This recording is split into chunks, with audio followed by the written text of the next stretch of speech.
الاتحاد، كيف تشوف العوده للقضيه؟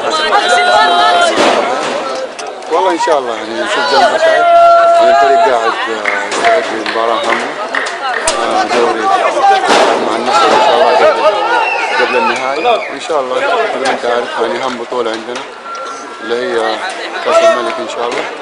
واحب اشكر الجمهور صراحه اللي حضر اليوم انه قاعد يساند الفريق ان شاء الله، واتمنى منهم ان شاء الله الحضور السبت ان شاء الله لمنزله الفريق ان شاء الله، وانه يكونوا هم سبب من اسباب التاهل باذن الله. محمد نور بدنيا جاهز للمباراه القادمه؟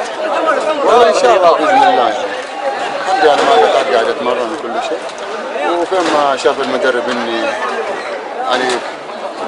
يحتاج انه اشارك ولا ما اشارك، انا ان شاء الله مستعد انه هذه المشاركه. وطبعا انه الناس ممكن تقول انك انت قاطع 4-5 شهور، اكيد يعني انه انا يعني كلاعب يعني من زمان وكذا ما في خبره ان شاء الله، انه ما حجازف انه انا اقول اقدر العب وانا ما اقدر العب. جميل. الاسيويه كيف تشوف حظوظ الاتحاد الاسيوي؟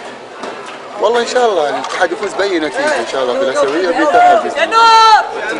محمد تقول موسم اخر موسم محمد نور ولا في احتمال انه تكمل الموسم الجاي؟ والله شوف دحين احنا عندنا مباراه مهمه ان شاء الله يوم السبت، ان شاء الله بنفكر في النهائي ان شاء الله. هذا الموضوع لسه بدري يعني ما فكرنا فيه ان شاء الله، هذا ما نخوض في الموضوع ده ان شاء الله بعد نهايه الموسم. طيب محمد، هل الاتحاد قريب من تحقيق كاس الملك؟